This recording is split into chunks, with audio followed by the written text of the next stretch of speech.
And speaking of prison, this Law and Order segment must go on because it was also surprisingly announced last week that former Chiefs linebackers coach and Andy Reid's son, Britt Reid, got sent home early from prison, and while he will still be under house arrest for another year and a half or so, many are not happy about this. But before I share a bit more on how he was actually sent home early, a quick catch up on this situation looks as follows. Just before Super Bowl 55, February of 2021, Britt Reid was driving drunk near Arrowhead Stadium. He actually left work, I believe, then was driving, speeding. He was like going 85 or 84 and a 65 when he slammed into two vehicles that were parked along the highway at that speed. And this injured several people, including himself, and then put a 5-year-old girl, Ariel Young, into a coma for a couple weeks, and she suffered a traumatic brain injury. And I don't even think she's 100% right to this day. It's been a long, long journey for her and her family. We'll just say that. And just a messed up situation all the way around. Britt Reid was eventually arrested for this, and in November of 2022 was sentenced to 3 years in state prison after pleading guilty to a felony count of driving while intoxicated, resulting in serious physical injury. Well, it looks like he's only serving just 1 year and 4 months in prison, getting to serve the rest of his time until October of 2025 on house arrest after he was granted the commutation by Missouri Governor Mike Parson. That term, commutation, basically means Britt Reid was given a reduction of his punishment. He's not pardoned from his crimes, though, just to be clear. And if he violates any of the conditions in this commutation that I'm about to list off, I would think that means he goes back to prison. Anyway, after this was announced, Parson's office said, quote, Mr. Reid has completed his alcohol abuse treatment program and has served more prison time than most individuals convicted of similar offenses. Mr. Reid will be under house arrest until October 31st, 2025, with strict conditions of probation, including weekly meetings with the parole officer, weekly behavioral counseling attendance, weekly meetings with a peer support sponsor,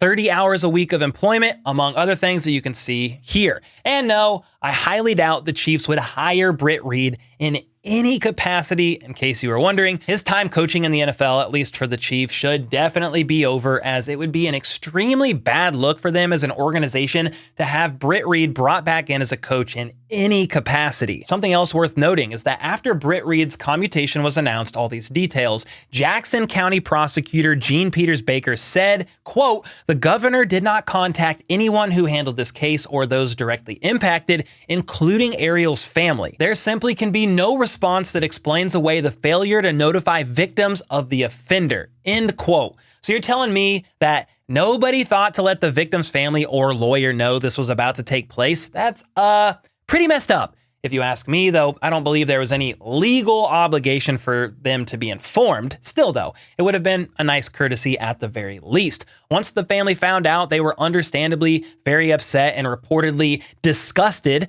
with many around Chiefs Kingdom upset about this as well, because they feel like Britt is getting off the hook a bit too easily, even though he will be finishing his time on house arrest. Many are pointing out the fact that this isn't Britt Reid's first offense, and that's a big reason why leniency should not be shown here. Britt served time in jail in 2008 for a road rage charge that involved him waving a handgun at a motorist, and he also pled guilty to a DUI and drug charges stemming from a separate incident right around that time. A criminal defense attorney, Matt Timpaniak, even thinks this is an example of a separate judicial system, and Britt Reid should not have been let off like this. But sadly, with the governor granting the commutation of Britt Reid's sentence, I don't really think anything can be changed here unless he violates one of the many conditions that you can see here on the screen that have been set. In the state of Missouri, it looks like drivers who get into accidents while intoxicated that results in serious physical injury typically serve sentences that range from 2 to 7 years. So it looks like Britt received just under the minimum 2 years actually in prison, but will serve 3 in total when you combine the house arrest. And again, I'm no lawyer here, so I'm not sure how multiple offenses